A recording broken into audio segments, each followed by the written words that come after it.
PowerBoat Television is brought to you by Yamaha. Conquer water with Yamaha. Ford F-Series. Smart, tough, capable. And BoatBuys.com. Over 60,000 new and used boats for sale.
Well known for its clear water, diverse anchorages, and spectacular scenery, Killarney and the North Channel of Lake Huron is a freshwater boating paradise.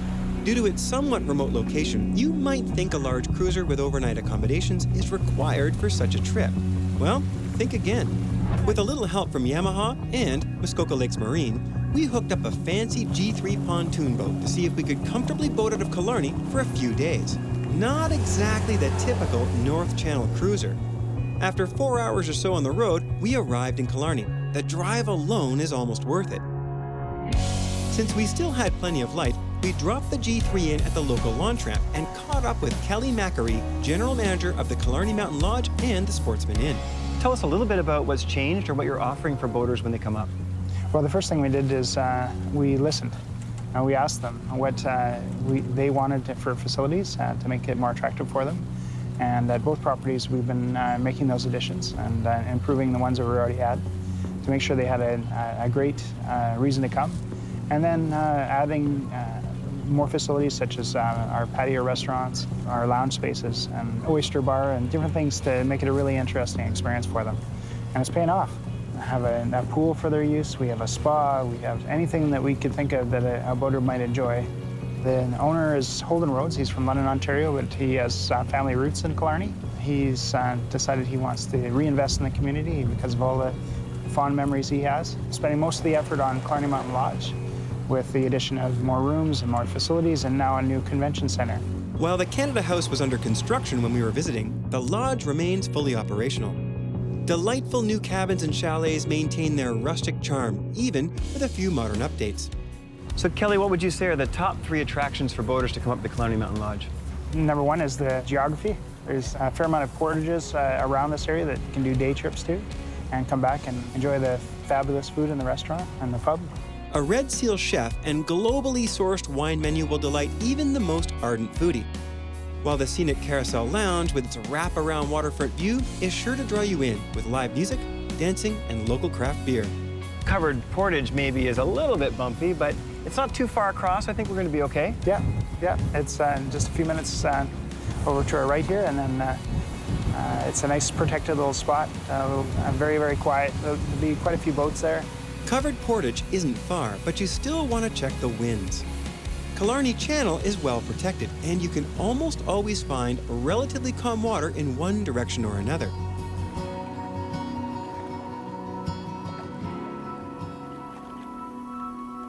There's a cliff face that just a little ways in here. Okay. And as you creep on it, you go up really slow, and it goes to such a way that you see a face of a First Nations chief. You have to go slow and catch just the right angle, but sure enough. As we venture to the end of Covered Portage, we amble over to the quartzite cliff to get a closer look.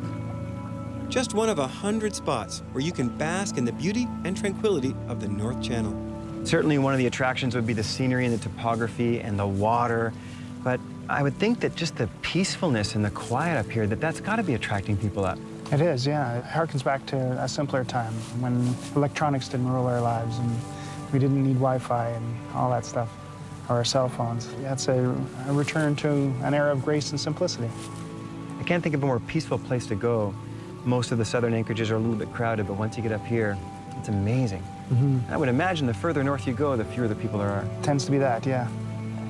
Probably the most traffic we have in smaller boats, trailerable boats, is people coming up to fish. Right. We only catch big fish here. What do you mean by that? Well, we have pike and we have big muskie. And we also have salmon and 3 kinds of trout and bass and whitefish. And we've got a fishing guide to take people to the spots they catch the fish. In fact, our fishing guide has never come back empty-handed. So He's never come back empty-handed. Never. He knows where the fish are. He can smell them. Certainly, you've got a lot of amenities and facilities for summer. What about the wintertime? Are you starting to attract more customers in the wintertime? It's a real focus of ours. We benefit from the fact that we're basically at the intersection of 3 major trails, so we're a natural destination. I think we're going to have to come back up this winter and check it out. Absolutely. It's a great idea. After our visit by pontoon boat in the summer, we knew we had to come back up in the winter to check out the scenery when the lakes were frozen. And the Sportsman Inn is open all year round, catering to snowmobilers and cross-country skiers. So if you do come up, you have a great place to stay. Nothing can make winter go by faster than a snowmobile. You can go places you would never take a car, and the scenery is spectacular. The Ontario Federation of Snowmobile Clubs has over 24,000 kilometers of trails that are groomed regularly. We jumped onto the C107D heading east, and it didn't take long to find a spot to play around a bit.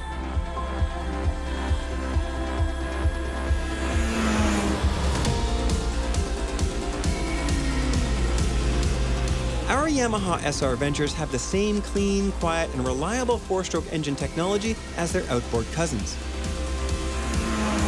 It is important to investigate the ice conditions before venturing out on the frozen lakes. Conditions can change at any time, so it's best to check with the locals right away. Fortunately, we had our own guide to help us find our way back to covered portage. And just as he does in the summer, the First Nations chief keeps watch over the frozen lake in winter. Killarney is home to all the breathtaking scenery and adventure you can handle year-round. So, if you haven't been yet, it just might be time. Enough about winter. We thaw out and continue our tour of Killarney later in the show.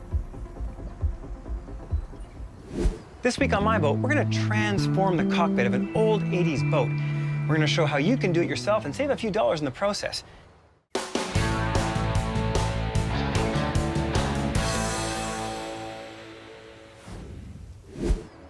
You can upgrade anything these days, even your drain plug, with this, an LED drain plug light from Go Green Marine.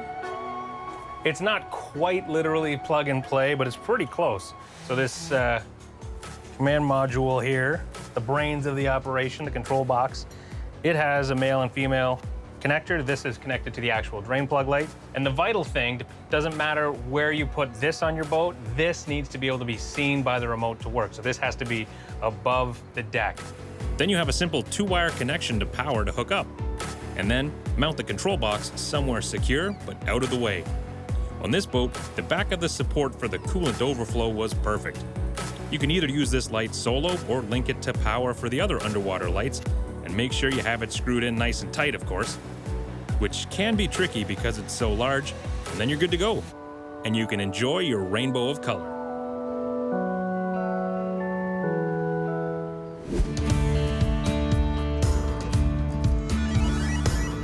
This week on My Boat, we're going to transform the cockpit of an old 80s boat.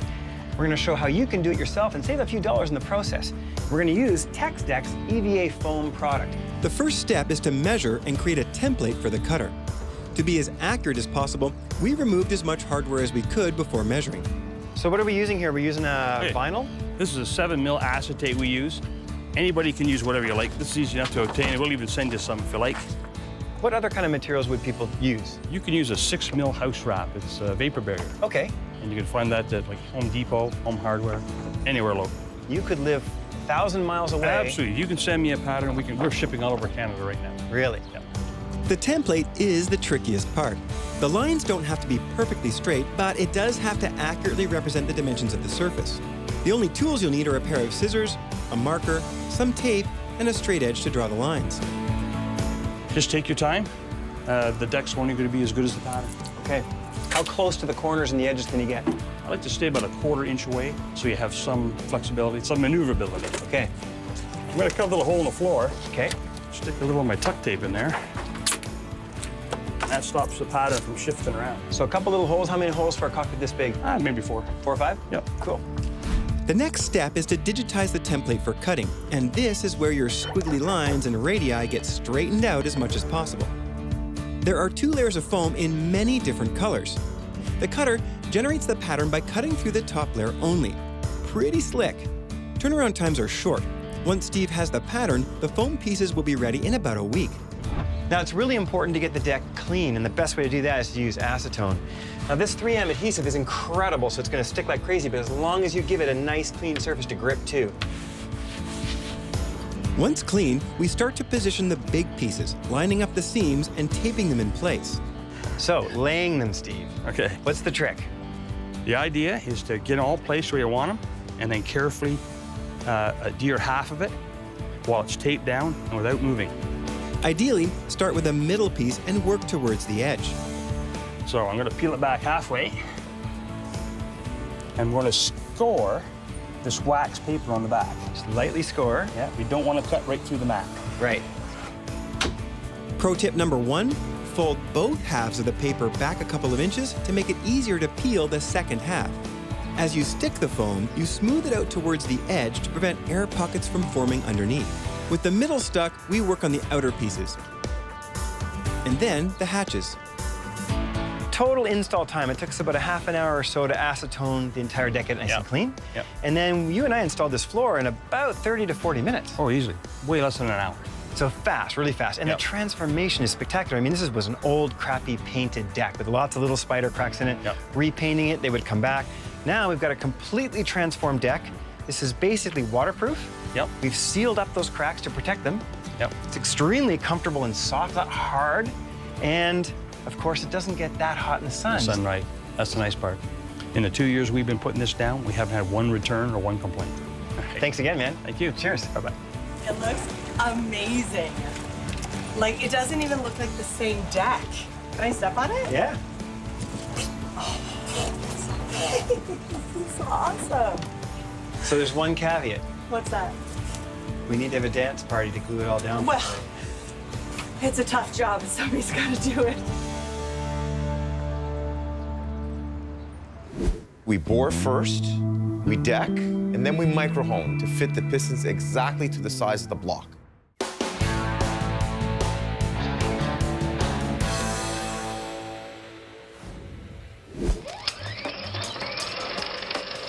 We're here because Crosstown Engines is here. Last year, we met some engine rebuilders in Toronto, and I got in the way for a while. Well, at the Toronto Boat Show this year, a few of you told me you wanted to see an even deeper dive into the process of engine rebuilding. So today I'm back to get in the way again. Okay, great. Yep, your engine's ready for pickup. Thank you. Have a good day. Hey, Lou. Hey, Steve, how you doing, man? Good, buddy. How you been? Excellent, excellent. I was gonna say, are you busy? But Yeah. it looks like you have, like, what is it, a huge order? No, these are our most popular engines that we do. We 4.3s, 5 liters, 5.7s, 7.4, 8.1s. We try and prepare them so when customers do place the order, we'll have them ready for them in the middle of the season. We got diesel engines. We got 2 Volvo Pentas from the OPP that we're rebuilding them right now. And at the same time, I got a 1966 327, the reverse rotation that we're rebuilding right now. Really? Like in the shop? Yeah. Can I see that? Yeah, sure. Come on in. Wicked. This is 1966, he said? Yeah, this is a 1966 327 Chris Craft. It's a reverse rotation engine. The customer has brought it in from Windsor for us to rebuild it. It's not just here in the Toronto area where you're based. You'll anywhere in the country, right? Yep, we ship all over Canada. What's Jimmy rotating over there? What's It's this? balancing a crankshaft. Oh, really? Yeah. I'll show you what we do here. Hey, buddy. Hey, Steve, how are you? Good, how are you? Excellent. What's this witchcraft? Well, who Witchcraft is, this is a computerized engine balancer. From the factory, they get it fairly close. But when we get it, we customize all the cranks and we get them right on. Do you do it for every marine engine? Every marine engine gets a custom balance. So why is that so important? It's for vibration purposes. Oh. Yeah. So when I put this crank on originally, it was out 27 grams. And from the factory, they're okay with that. But we get it down to 2 grams, 1 gram, we'll get it right down. So I can spin it for you right now. Like I said, it was 27 grams out before. If I spin it, Yeah, she should get up to just around 500 RPM spin. And now I'm out 2 grams on one side, 5 on the other. Oh. So I'm close. So this is your ice cream machine? Not even close. This is a honing machine. Ice cream hones. Ba-boom. We bore first, we deck, and then we micro hone. This is what we're gonna be doing now to fit the pistons exactly to the size of the block. When you say micro hone, like how micro are we talking? Like Oh, this? it's in tenths of a thou. Really? Let's take, for instance, a newspaper is, let's say, 15 thou thick. Right. We get it with 1/15 of that. Oh, the tolerances are ridiculously close. All right, all already set up. Just put the go button. The automatic fluid comes on, hones the cylinder. Yeah. And here you see on the screen right here, this is the actual cylinder right here. See how it's big at the bottom? Right. Smaller at the top. So the machine will actually correct itself, dwell at the top, to take more material off from there. That's so cool. Yeah, you can see it. It'll straighten out by the time it gets to here. We're taking about 3.5 thou off, and it'll straighten itself up by the time we get to the end. All 8 are going to be the same setup, right? So once you have it, yeah, all set it and forget it? Set it and forget it. I can go get a coffee after that. Then we can move this to the next hole, and then we're done. I think we finally found the job that I would be qualified for. You set it up, and I'll just move it along. Everything else in here, this. Not saying anything, but it's idiot-proof.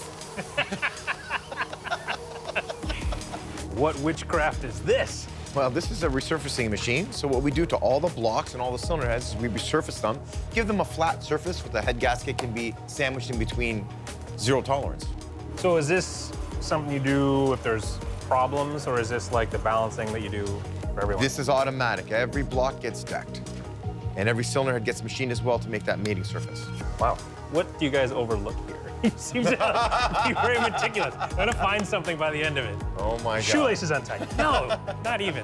Taught by their dad, who started this business, the Mangov boys have literally spent their lives around engines. And while this is all way over my head, it means an engine issue, even a serious one, does not have to be a death sentence for your boat.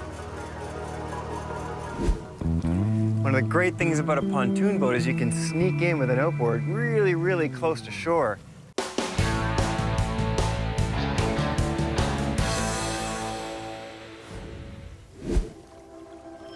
Up early the next morning to catch Joe fire the cruising club cannon, we were off to Beaverstone Bay. You do have to watch the weather just a little bit. You want to make sure that you're not getting a big southerly swell, especially in a boat like this. We got clear skies and maybe 4 or 5 knots of wind for most of the day. The great thing about going to Beaverstone is there's 2 ways to get there. We can take the outer channel, which we did this morning, and you've got fairly exposed water and beautiful open scenery, and you can run at speed. But there's also an inner channel, a protected channel, which we're going to use on the way back, and we're going to make about a 42-mile loop all the way around. Now, we might be up here in a pontoon boat, but this isn't any pontoon boat. This is a G3 Suncatcher Elite 326 SS. It's 26 feet long. It's a tri-tune with a 300 horsepower Yamaha. It does about 45 miles an hour, which is not a bad speed.